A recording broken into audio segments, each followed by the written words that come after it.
Pertembungan yang pastinya dinantikan oleh seluruh peminat bola sepak tanah air, iaitu perlawanan di antara pasukan Johor Darul Takzim 2 atau lebih dikenali dengan nama JDT 2 menerima kunjungan pasukan yang semakin meningkat naik, iaitu pasukan Damansara. Dan kini kesemua pemain sedang berarak masuk ke dalam padang bersedia untuk detik rasmi sebelum perlawanan dimulakan.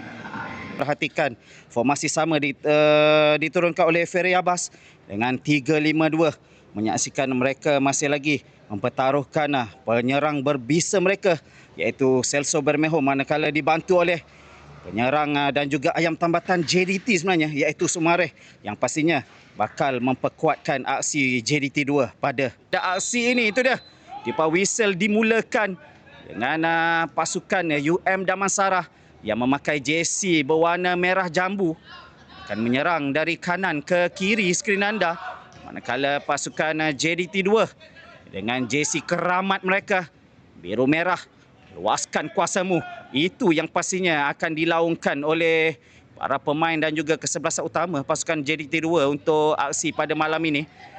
Kata pasukan untuk Damansara ini, beliau pastinya akan menggunakan segala pengalaman yang ada. Interception berjaya, ada ruang. Celso Bermejo, Celso!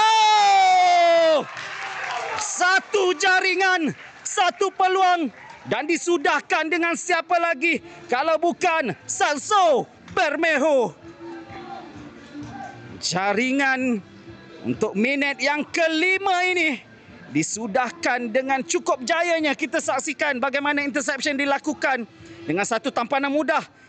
Ketenangan meletakkan nama Celso Bermejo penjaring gol yang pertama untuk pasukan JDT 2 pada malam ini oleh para pemain mereka.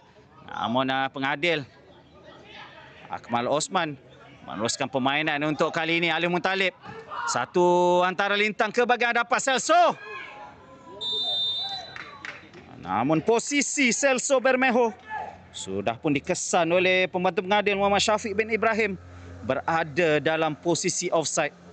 Walaupun beliau seakan-akan sudah pun berjaya untuk menewaskan penjaga gawang pasukan Damansara. Kita perhatikan, namun sekalipun sekiranya beliau berjaya untuk menyudahkan tampanan tersebut dengan jaringan gol, pastinya jaringan gol tidak akan dikira kerana beliau sudah pun berada dalam posisi offside.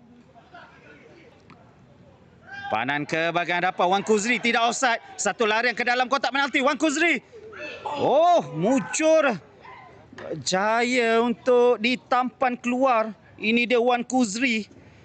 Beliau pastinya pemain yang perlu diberikan perhatian oleh pertahanan pasukan JDT 2. Kita perhatikan bagaimana larian yang dilakukan oleh Wan Kuzri ini. Satu antara lintang, namun tampanan akhir daripada Ziyad sebentar tadi berjaya untuk ditepis keluar oleh Zulhimi Syarani, menafikan usaha pasukan Damansara untuk menyamakan kedudukan. Sepakat penjuru.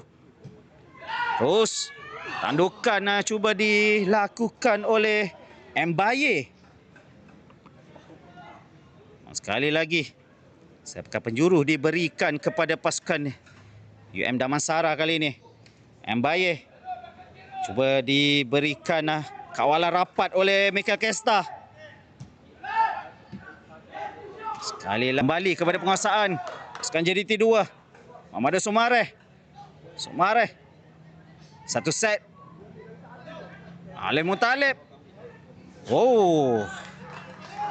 Volley yang cuba dilakukan di luar kotak penalti pasukan Damansara ini. Dengan ketua pasukan beliau, iaitu Junior Esdal, dengan bola kali ini bergerak, sekali lagi diberikan ruang tersebut kepada Muhammad Sumareh. Berjaya untuk lepas. Sumareh larian ke dalam ruangan kotak penalti. Sumareh.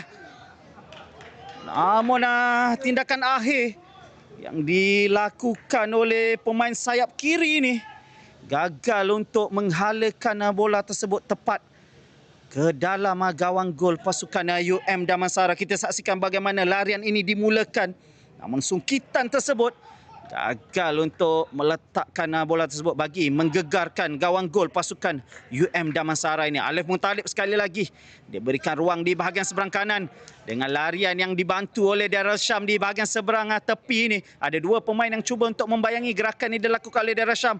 Cut inside ke bahagian tengah dengan Michael Kesta naik sedikit ke atas untuk meneruskan penguasaan pasukan JDT2 ini. Alif dibantu oleh Faris Danish di bahagian tepi. Ini dia Alif Ahmad.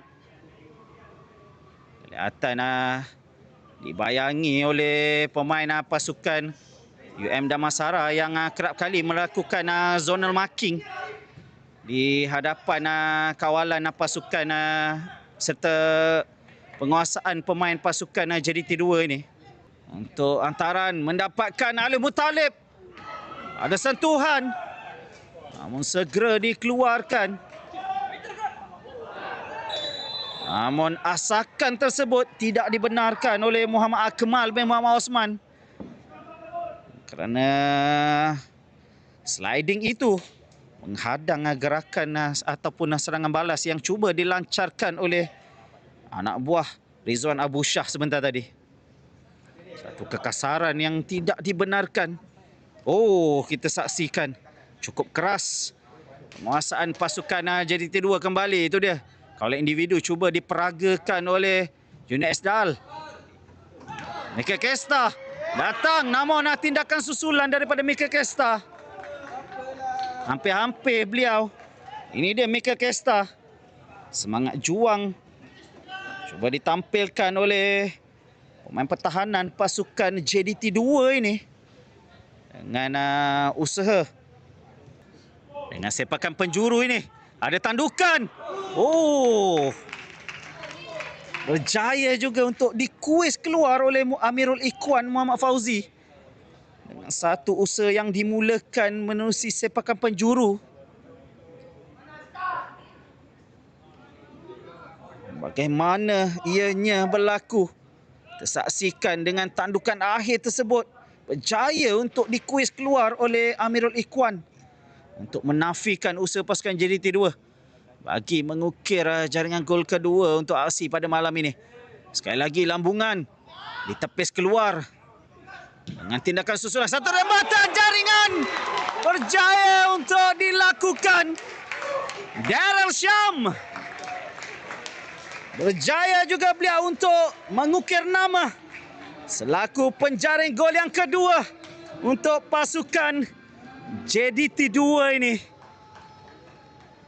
Satu ketenangan, satu teknik dengan jaringan yang cukup klinikal meletakkan nama Daryl Sham. Kita saksikan sekali lagi bagaimana rembatan ini terus bergegar jaring untuk memberikan jaringan gol yang kedua kepada pasukan JDT2.